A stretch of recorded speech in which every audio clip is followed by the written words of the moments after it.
Stealing money. What is up, guys, and welcome into the second episode of the Ain't It Funky podcast. My guest today is Carson Gant. Carson is an incredible drummer and producer based in Calgary, Canada. He is the founder of the YouTube channel One Up Drum Vids, a channel for drummers to take concepts they may already know and, as the name suggests, one up the idea to unlock new creativity and progress on the drums. He is also the co-founder of One Up Loops, an awesome site with thousands of hi-hat, shaker, tambourine, and different drum set component samples. Basically a dream for producers looking for loops for their tracks at every BPM conceivable. Go check out his site if you haven't already. I actually used a groove I found on One Up Loops for this podcast jingle. Our conversation includes Carson's days as a window washer, Dave Grohl, Carson's time at Drumeo, and more. If you like this episode, please subscribe wherever you're listening. The video version is available on YouTube as well. Thanks for tuning in, and enjoy. All right, Carson Gant, welcome into the podcast. Thanks so much for having me. Dude, thank you for being here. So, Carson, take me back to the beginning. I know you said in one of your other interviews that you kind of started out originally playing like swing stuff. Is that right? Oh, did I say that? I think you said that on Drumeo, but just take me back to the beginning and tell me how you kind of got started. I think I know. My first teacher was like a big band jazz teacher, and so he would definitely try and get me to kind of do the big band thing. He was sending me home with like Buddy Rich videos every lesson, Gene Krupa stuff, and had the VHS back then, and I was blown away. I thought I think I probably told this story if that was said on that podcast, but I had this Buddy Rich big band. It was like the memorial concert CD, and I listened to that, I don't know, 1,000 times, but there was every single different track was a different famous drummer. Like it'd be like Kenny Aronoff on one and then Omar Hakim on another. I thought it was all Buddy Rich. So I was like, I was always just like, this guy can do it all. What a chameleon. So that was always kind of funny. But if I said that, I wasn't like, I never played in a big band jazz setting. I never, I love jazz, and I like to play around to records and stuff, but I actually don't, I don't get to play that stuff out much at all. Okay. Right. But you grew up, what kind of music did you grow up listening to and originally playing on the drums? Oh, the reason I started playing drums was seeing Travis Barker drumming naked in the What's My Age Again video. Oh, dude, incredible. That looks like a lot of fun. Hell yeah, man. So yeah, it was definitely like Blink-182 and Limp Bizkit and Dr. Dre, 2001. Those were all kind of coming around within the same kind of 4 or 5 year period, and those were all records that I was obsessed with. Our Lady Peace. I never got into Nirvana or anything back then. I am now, actually, just recently. I'm cracking open the old Nirvana records and just being like, what? Like, Dave Grohl is so good. Like, he's so sick. It Dude, blows my mind. Yeah, unbelievable. So what was the record with Nirvana that you first got into? Oh, I just joined like a punk kind of power pop trio in the last month, maybe month or two. And I got into the singer's like, I was just like, what are your favorite drum tones? Just because I was like, I just want to know what people are into. And it was is it In Utero? Is that the name of the Yeah, In Utero. Yeah. He was just like the drum tones on that. He's like, they're like my favorite. Dude, and so I started getting into that, and I was like, I obviously have heard a lot of the songs over the years, but never once in my life have I just like put on a Nirvana record and let it go from start to finish. So, and then obviously Nevermind. It's just the drum parts. They're just so good, and how he plays hooks on the drums, and that's been so fun for me. I've been playing kind of down low the last little bit, and to just bash out as hard as I can and let it rip has been it's been really fun. Yeah, you got to put your the hi-hat, you got to put it up high, because Dave Grohl has it like super high, the snare all the way down here. It's man, it makes sense why. Exactly. He's not getting handcuffed. Yeah. And then, so tell me, you went from you said your first drummer was like swing big band stuff. I think you said your second drum teacher was the one who kind of showed you compression and other production tools. Is that kind of what paved the way for you in production?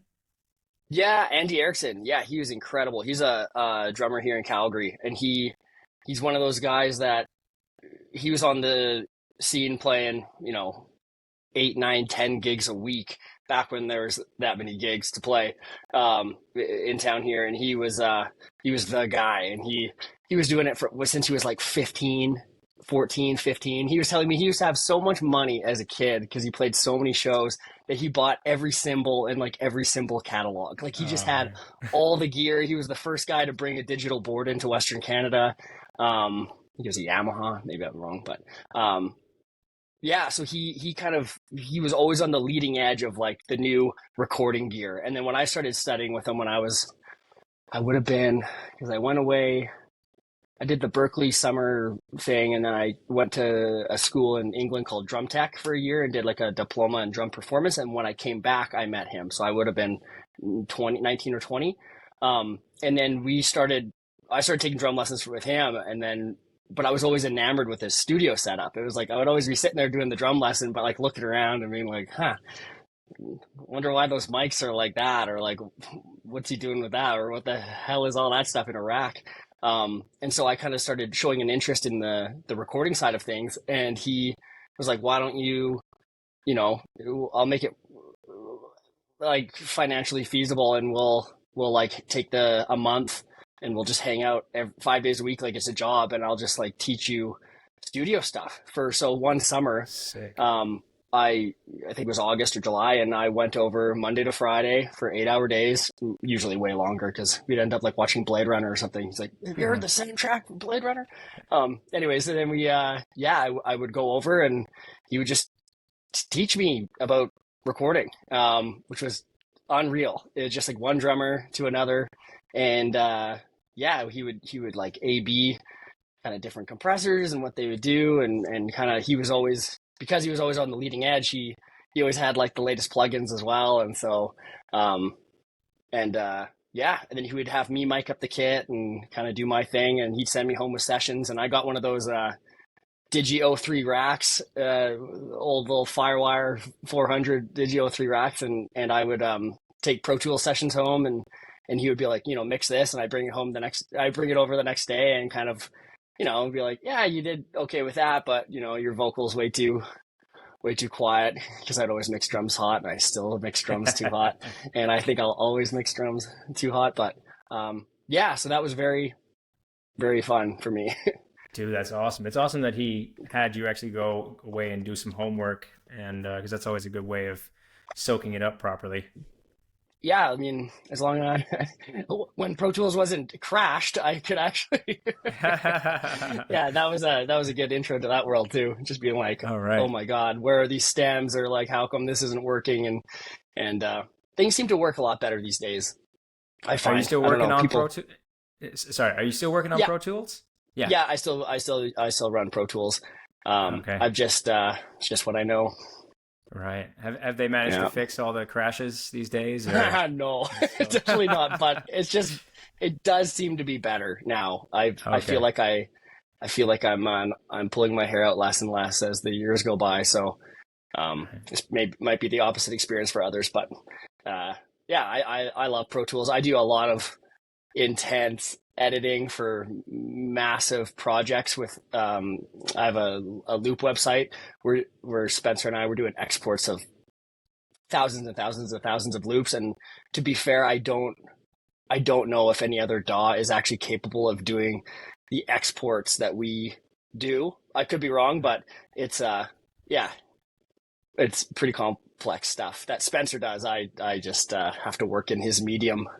Yeah. Well, yeah, because I obviously know about one-up loops. That's yeah, it's crazy how much work you guys put in for, because you said you recorded thousands and thousands of hours worth of Yeah, the a lot tambourines, of work for hi-hats, shakers. yeah, it's been a beast, that's for sure. That's insane, man. Yeah. Wow. But do you do a lot of like production work for other people? And I know you make beats as well. Is that also something that you do for other people, or is that just more for yourself? Yeah, yeah, absolutely. Yeah, uh I'm doing more programming these days than drumming, to be honest. Okay. I kind of live in Pro Tools a lot of days, so um yeah, I've been really fortunate to have some really cool people kind of reach out and give me work for different projects. So um yeah, yeah, I came across yeah, Dan Wilson. Do you know Dan Wilson? Dan Wilson, He's no. he sings Closing Time. Closing Oh yeah, Time. You like yeah, semisonic singer. of course. He's like one of the most famous songwriters ever. He did like Adele's Someone Like You. Wow. He like if you go on his Wikipedia, it's like the who's who of music, and he's like written tracks on all the big records. So yeah, he uses the website One Up Loops, and he somehow and then would start being like reaching out asking me to do demos for like when you would hear the names, you'd be like, what? Like, you want me to do drums for that? Like, are you kidding me? Oh wow, dude. He's like, usually I use Aaron Sterling, but I'll give you, and I'm like, Oh should probably wow. keep using Aaron. And of course he does, but, yeah, I've had some really cool opportunities to do different demos for some of that work and others. And yeah, I kind of live in Pro Tools and nudge things around and, Dude, that's you know, incredible. Hell yeah. So have you become his new like go-to guy then? Because he said no, no, no, no. I'm just very lucky if he thinks of me, and right. yeah, definitely not the go-to, but that'd be great. I'd love to be. Because I know Mm. going back, I know you started out as a window washer. Yeah. Was that how did you go from being a window washer to going into the industry, into the music industry, and becoming a drummer? It was always they were always parallel to one another. The Okay. beauty of window washing. I live in Canada, so yeah, you know what it's like. You can only wash windows maybe 5 months of the year in Calgary because it's just like, you're gonna touch water on a window, it's gonna freeze instantly. Right. So, I guess some people mix like antifreeze into it and stuff, but that was never my interest. I was never interested in being outside in -20 washing windows. I just loved being outside in the sun. You can make great money. People don't realize how much money you can make window washing. It's actually Oh, the really? best job ever. If you own your own little company, it's pretty easy to get started. Just register a trade name, buy a little bit of insurance, maybe a lot, maybe like $1 million of insurance, and then you get the tools, get a ladder rack on your car, and like start washing windows. But uh, yeah, I would just wash windows when it's sunny out, put the podcast or music on, and I could listen to like, I don't know, 4, 5, 6 records a day. So I would just absolutely absorb books and music, and just it's kind of like a meditation practice. You're making things pretty. You're listening to like a full book if you want in a day, because most audiobooks are about the 8 hour mark, and you can crush a whole book every day, or like a bunch of Right. podcasts or a bunch of records. And it was a really cool time to just like absorb information and make a bunch of money. And so I could, you know, buy a house and build a studio and stuff like that. So yeah, so I would never wash the windows at night. So the music would be in the nights, and the windows would be during the day. So I could very much kind of do music and wash windows simultaneously, Right. not simultaneously, in parallel. Yeah. But then, how did you kind of work your way out of washing windows to becoming a full-time drummer? What was the kind of what was the Oh, stage Drumeo. Yeah, I think it was for you? Drumeo when I started getting the contracts with them. Oh, okay. Um, I did the first contract was doing like a bunch of hip hop videos. Like I did a series, and that was good. I couldn't do it because it was just too much work. Right. And then after that, we did a kid show, and that was like, that was a very interesting time of life. It was very fun, but it's crazy to build a kid show with three. I had a team of three. It was me Wow. and my two buddies, and we made an entire 10 episode animated cartoon show for Drumeo in like, I don't know what it ended up taking, maybe 7 months, 7 or 8 months. Um, it was so intense. Like I was every single character's voice. I had to do all the storyboarding. I had to like make all the music, write all the songs. do and then film myself by myself in front of a green screen right behind me here. Like it was, yeah, it was so intense. But so yeah, I had no time to be doing that. And also, the older I got, the more um, I started getting afraid of heights a little bit because at the beginning you're doing crazy shit all the time, and eventually you're like, I'm so lucky I haven't died, and then it kind of sets in that you're like, if I haven't fallen, I'm it's probably coming soon, kind of thing. So now Right. yeah, I'm out of the game. I don't want to do it. I don't want to die. So, Okay. So how long ago did you give up window washing? oh man, I don't know.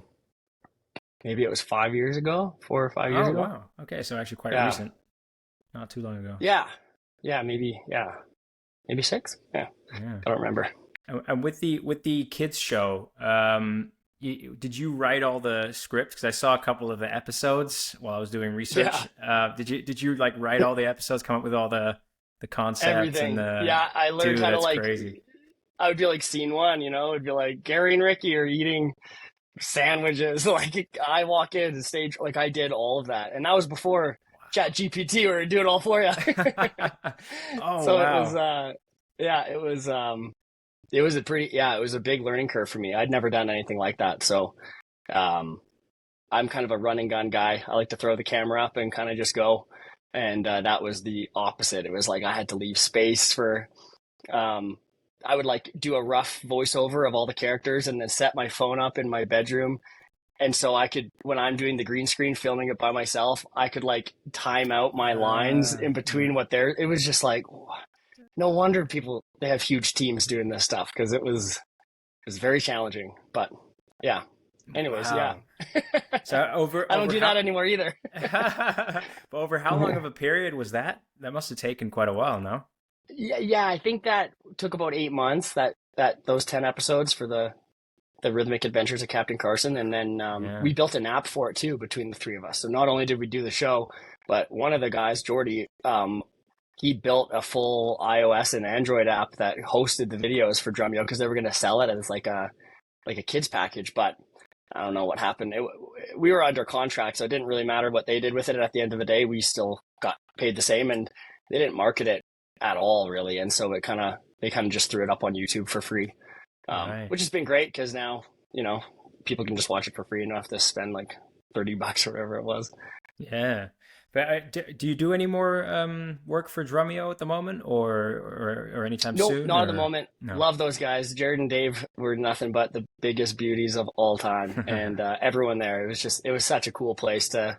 It was a short flight away, so when I would go and um, yeah, they're just what a cool business they've created over there. I don't currently work with them, but I still Dave flies out to Calgary once a year, and we always go to a Flames game, hockey game together, Oh, dude, awesome. and yeah, still friends with those guys for sure. Oh, amazing, amazing.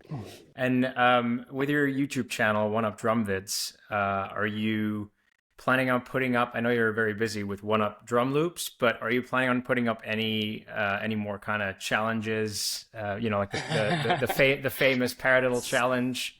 Yeah, I don't. I would have to go back and see. I don't think I can play any of that stuff anymore. Like I remember like the Matt Garska Paradiddle Challenge one that I did. I remember sitting there and like working that out over watching the entire series of Breaking Bad. I remember like having one of those DW I had one of those DW practice pads in front of my computer and I was just like sitting there for hours figuring that out. And yeah, I mean I could probably I don't know if I could take that one to the next level without going back and learning how to do it again. I don't have a passion for that anymore, which is maybe unfortunate just because I do actually get more feedback than I would expect about those kind of early videos.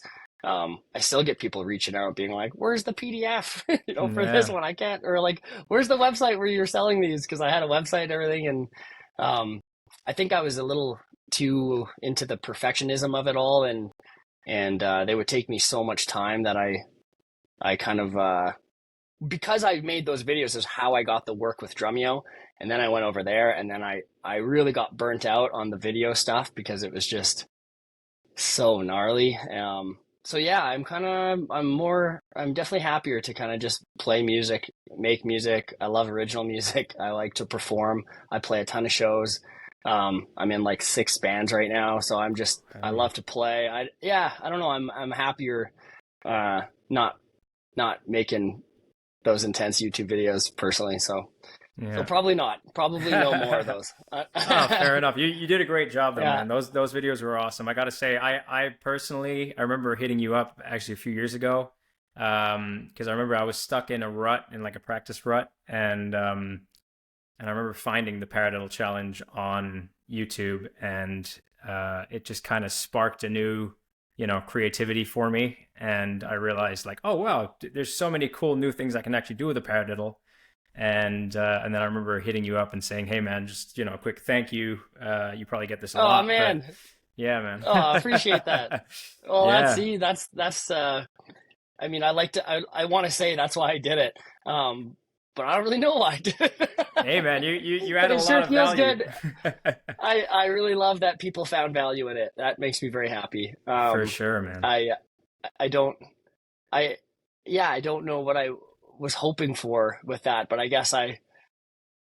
think I thought I really wanted to do drum education, and it turns out I'm actually not a very good teacher. Like I just don't like in person. Like it's one thing to film something piece by piece and kind of put it together for YouTube, but in person, like the people who have taken lessons with me is I don't have a great retention rate because I don't I don't really I've never spent the time to learn how to be a great teacher, Okay. and teaching is not a passion of mine. I'd rather make beats personally. Okay. And if people have questions and want to like come over and see how I do something, I'll people will come over and hang out with me for a day in the studio, and I'll kind of show them everything I know, and normally won't charge them anything. I don't really care about that, but yeah, I'm not so passionate about filming everything and trying to show all the I don't know. Yeah, Yeah, fair it takes enough, so man. long. I got I kids now. I don't know. I don't blame you, man. I don't blame you. Yeah, it takes a long time to put together a video, that's for sure. Yeah. Yeah, have all the gear and all the lights, so I should probably do it. Probably put it to work. Yeah. But yeah, I mentioning your kids. I heard you say in another interview that your son figured out how to like use the tuning key. And then he messes with the tuning. Have you ever actually used one of your son's tunings when he's kind of messed with your tuning? You've come to your drum set and he's messed up your tuning, but you gone, oh, actually, this is a pretty good sound. Oh man, I guarantee I've tracked drums for songs that they've made it on just not even knowing, just sitting down and being like, I don't know. I use so much dampening on my drums that like honestly doesn't. Sometimes my lugs are like rattling, and I'm just tightening them up until they stop rattling, and then just play the tune. But yeah, I'm down with weird sounds. I'll let them touch the drums. I'm not too precious with anything like that. I don't Yeah. get the tune bought out too often, but I kind of just tweak things until they sound good, and then and nowadays with plugins in the box, like you can almost make anything sound like anything. Like it's if you're gonna use a little bit of triggering with a little bit of like pitch shifting with different drum gates and things, it's like I don't know. I definitely don't sit around trying to make my kit sound perfect. Right. When I'm recording stuff, I'd rather have it sound unique and kind of go from there. But how would you go about? I'm really interested in because obviously your drum sound is very kind of hip hop based usually in a lot of the videos. How would you go about if you hear a track that you love and you want to tune your drums to emulate that precise sound of that track or that like the sonics of that track? How would you go about tuning the drums in a way, because you mentioned triggers? Is it like a bit of like tuning? Is it more troubleshooting, or have you got a certain kind of method or way that you'd go about it? I try and I do that a lot. I kind of got into that without knowing I was getting into that. Perhaps just when I would try and emulate all these sampled drum parts, because there was drums. I would sit there and be like, "Okay, I want to make my kit. sound like, this kid on whatever hip hop track it is or whatever, just early days Instagram, just trying to get close. And if you go back and listen to my early videos, like they don't actually sound good at all. But like over time, especially when Spencer got involved and, it just, yeah, he's just incredible. But yeah, just, I would just be like, what the hell? Like a lot of these times these drums were pitched up or pitched down or sped up or sped up or slowed down. And I'm just sitting there trying to figure it out. And so you're taking drums and you're detuning them all the way. And it is troubleshooting. I just troubleshot until I got close and then tried to get it a little bit closer once it was in Pro Tools. And, and I once again, I was never too precious with it. I would just bounce it, get it done, move on to the next track and try and do it again and just try and continue to, I don't naturally have, some people seem like they have like a real innate natural curiosity of how to like deep dive into getting sounds and miking techniques and everything. I don't have that. So I've really had to force myself to kind of have that.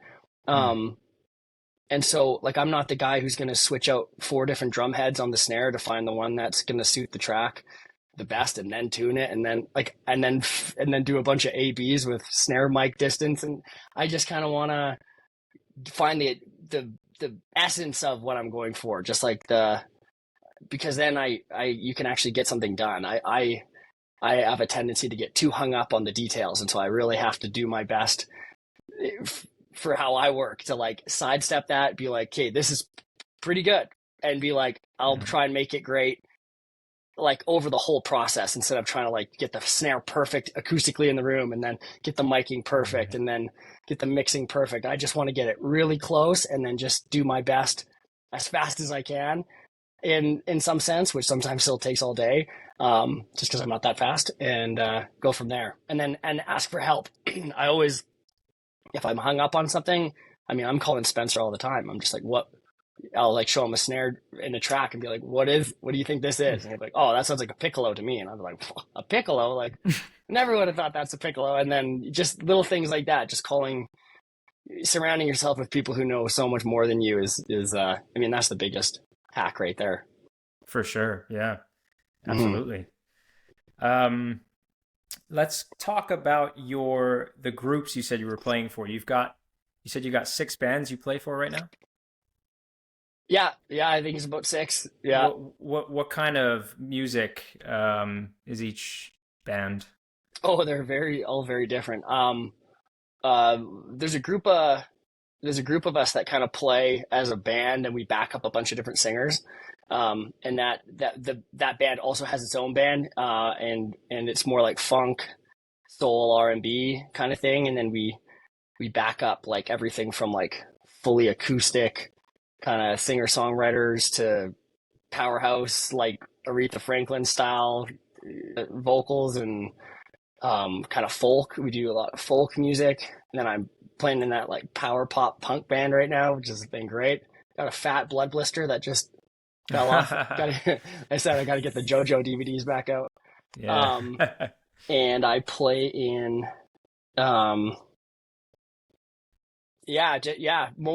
mostly like, singer-led original music bands. And then even do like, I'll even go out and blast out corporate gigs, be playing full covers for like three 45-minute sets kind of thing too. I do that as well. So I try and do it all. It's a lot of fun. I'd rather be doing that than anything else. So hell yeah, man. Sounds like you're quite the musical chameleon. I try and be. I mean, so I don't think of myself like that, but then sometimes I'll listen to like everything I did in a week and you're like, okay, yeah, like definitely touching on a lot of different things. But yeah, still no one's calling me for the brush jazz trio thing, right? So that's maybe one day. But I'm sure you can pull off a little Peter Erskine, because I know you're a big fan of his. Oh, I don't know if I can pull it off, but I do love Peter. Actually, funny enough, one of the kind of bigger tracks I've had the fortune of playing on was through Dan Wilson. It was an artist named Laffy or Lafay. I'm not sure how to say it, but it's a ballad. It's a 6/8 brush ballad that I got to record at Sound City down in LA, and like, you know, not the iconic A room, but the B studio, which was still iconic.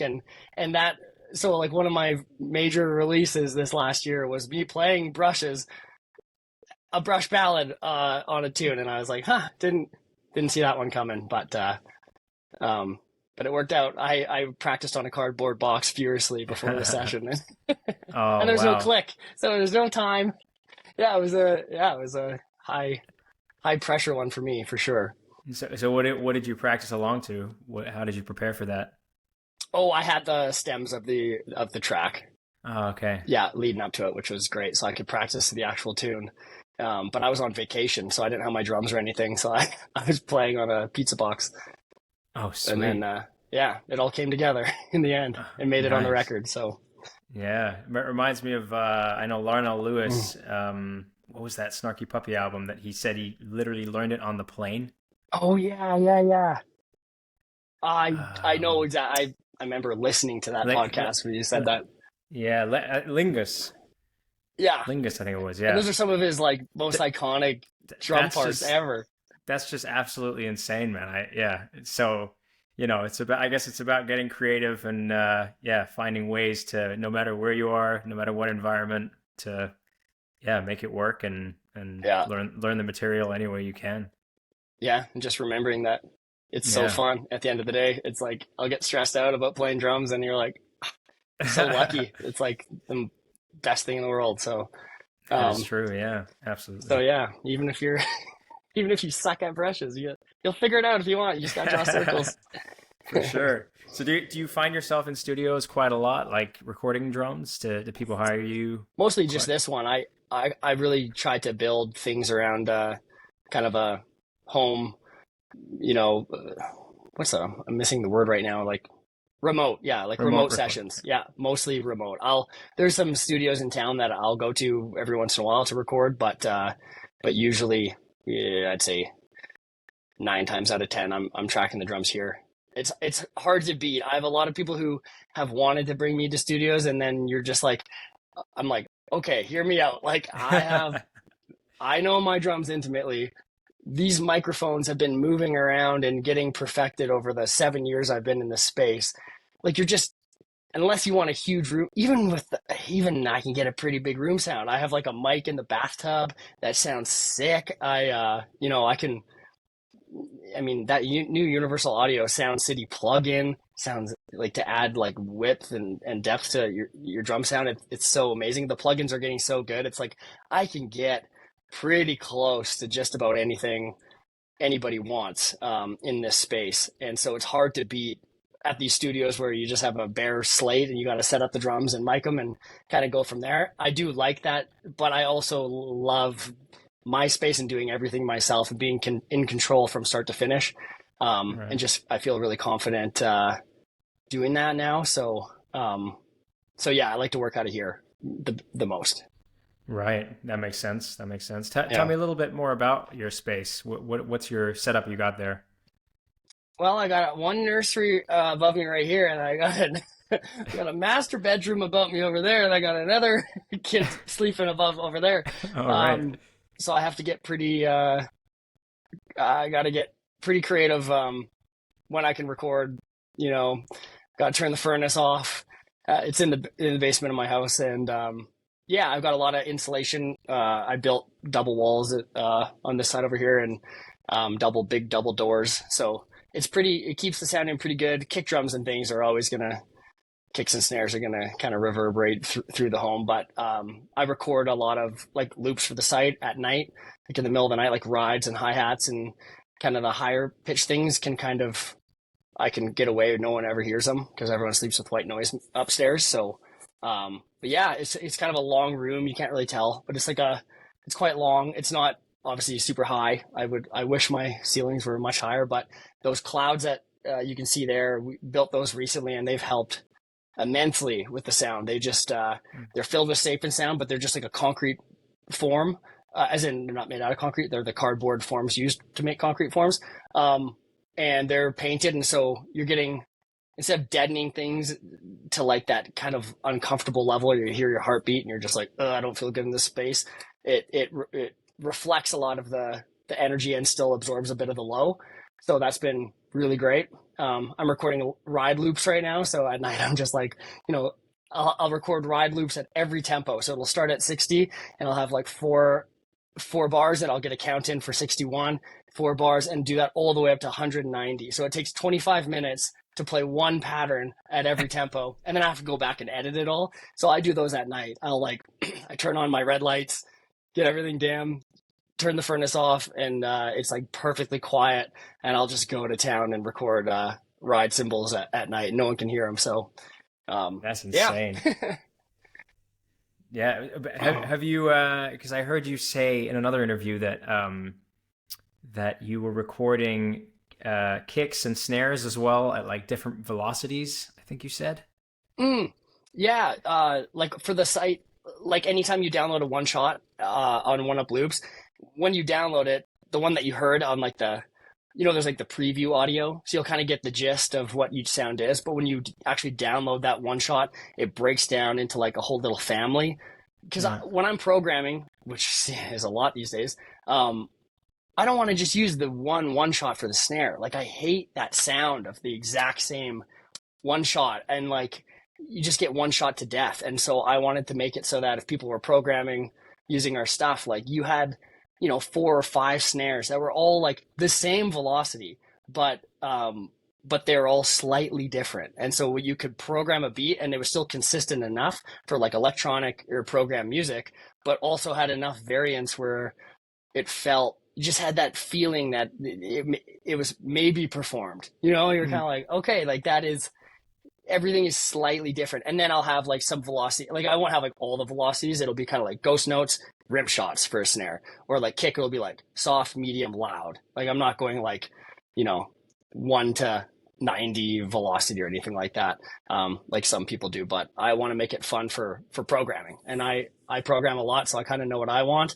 And Spencer programs way more than I do, and he knows what he likes. And so we kind of try and build what we would want to use. Right. That's awesome, man. So how's that been going with One Up Loops? Has that been going well? Is it?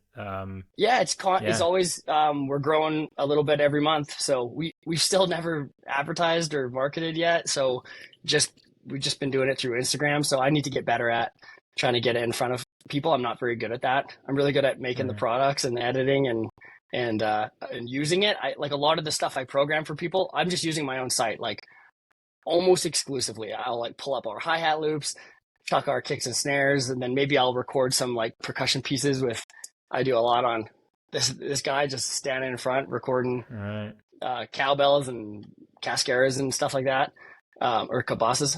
Wait, cascara's a rhythm, right?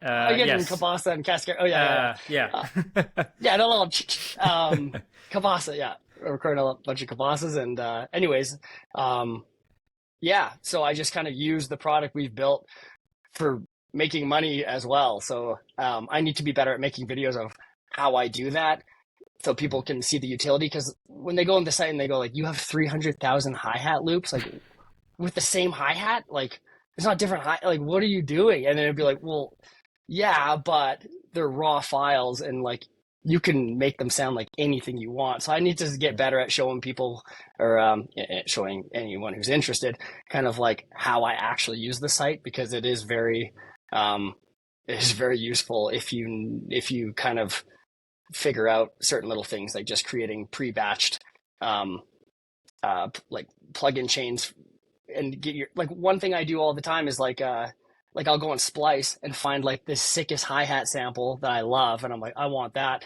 I just drag that into Pro Tools, I'll match EQ it and apply it and build a chain, and then I can pull that up at any point. I'll just label it and it'll be like, like The Count or like Kalen Ellis, like one of these guys who's just getting the best sounds, and I'll just load up kind of how I got their hi-hat sound, and all of a sudden all of my hi-hats can now sound like theirs, and they're performed, and so you're not getting one shot to death. And it's just like, so I do that a lot. I'm creating presets that I can load my raw stuff into to make it sound like an infinite amount of things. That's how I find it the most useful. That sounds awesome. Yeah, so stuff like that. Yeah. And so it sounds like you guys are regularly updating the site and adding more loops, and you were saying that Yep. you're doing the rides and Yeah, yeah. right now done all the recording. I recorded the last thing I recorded were cymbal rolls at every tempo in 2 beats, 4 beats, and 2 bars. So just like, when you're like a lot of people who use our site are like they're singer-songwriter, kind of Nashville-y uh, people who want to build demos really quick. So that's like Yeah. why the shakers, the tambourines, and then cymbal swells, like going into choruses and things like that, and just having beautiful swells that are instant. Like a lot of times you'll have to download a cymbal swell on Splice or something, and then you'll have to place it perfectly. And we just want to have it. It's like if you know that you want a 2 bar swell, we've placed it perfectly for you.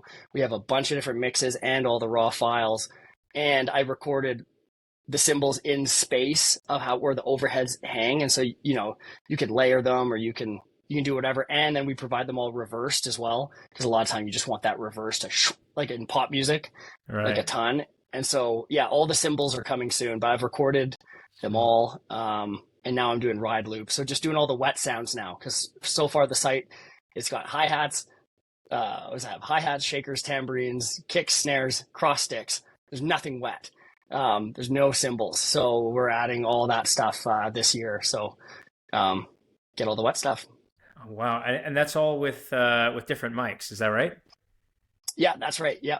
Wow. Yeah. So that obviously would have taken you many, many, many hours, ongoing hours to yeah Yeah. to record all that. So many hours. I hope it's not all in vain. I use it, so Wow. we'll just keep using it. But But by the looks of it, by the looks of your website, mm. you've got a lot of big name people, renowned people in the industry that use one up loops. Because I saw on the what do you call it, the references on the website that you've got a couple of reviews from yeah, big name producers.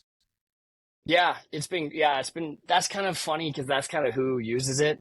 It's Yeah. like most of the people who pay for it, you get a lot of free trial people come and go, and but most of the people who are paying for the year and like consistently over the years are people who do it for a living and saw the value in what we did instantly, because we never haven't done any ads. I haven't created videos of like, this is why you should use it. But the people who are like, it's mostly people who own recording studios or like program for a living that use our site, because they're like, oh my God, like they're not going to use it every time they program, but they're like, when I just need some live hi-hat on something, just like to have it at every tempo in multiple feels, it's just like, what, who would have done this? This is insane. Like that's why no one's done it. It's because it's just stupid. But COVID happened and I just had the time. So they're like, yeah, of course. Like, and those are people also who use it, know how to mix, and so they understand that they can take anything we have and make it sound like anything else. You don't Yeah. need to have 10 different shakers recorded at every tempo and every feel. It's kind of like if with the different microphones that we provide you with, you're like, you can get pretty much any sound that you want if you know how to mix. And so those are the people who use it, are kind of big people. And a lot of those people don't want us putting testimonials, because a lot of people who do it for a living don't want anyone to know that they use loops. And so it's a bit of a struggle to be like, can Right. you, I had a guy who he won 6 Grammys this last year, and he uses Wow. the site all the time. And I can see his account. He's downloading shit all the time. And I reached out like, is there any way, and he's just like, no, I'm sorry. I love your product. I'll tell people about it in my circle, but like, I'd prefer not to, Right. be on the landing page. And you're like, all right, fair enough. Shit. I guess that makes So sense. things, But so for promoting it a little more, is that something that you think you're going to outsource, or do you think that you'll also invest I don't time? know. If you have any suggestions, that's kind of the last place my brain goes is marketing. I'm not great at that. I have a lot of ideas of like videos I want to make just showing how I use it. But as far as like that clickbaity kind of Instagram reel that comes and grabs people and makes them want to buy it, I don't really have any ideas for that. It's Right. not something that comes naturally to me. Because I feel like something like that is definitely like more people need to know about this. You guys have put so much work in, and it's clearly such an awesome site with so much great value for people, producers that want to use your loops. That I just feel like it needs to be shouted in the halls. You know what I'm saying? Oh, buddy, you're preaching to the choir. I would love that. Yeah, man. Yeah. Well, thanks. Well, here, I guess I talked about it enough on here, so thanks for Hey, that. yeah, man. Yeah. Mm. But I think we're slowly coming to the end of the episode. Is there anything else that you want to plug? You know, obviously the site, but is there anything of yours you want to plug? Anything you want to shout out? Oh, if you ever want some, if you ever want me playing on your track, send it my way. I'd love to. I first and foremost, I love to make music and I love to play the drums. So, loops and things aside, I love when people send me music they're passionate about and they want to include me in the process. It's always an honor, and I always do the absolute best job that I can. And yeah, so send me your tracks. I want to drum on them. And people check out One Up Loops. Yeah, and then Of course. to the site. Of course. But yeah, Carson, I really appreciate you taking the time, man. Oh, thanks, Harry. I appreciate it, man. Thanks for having me. Give me money.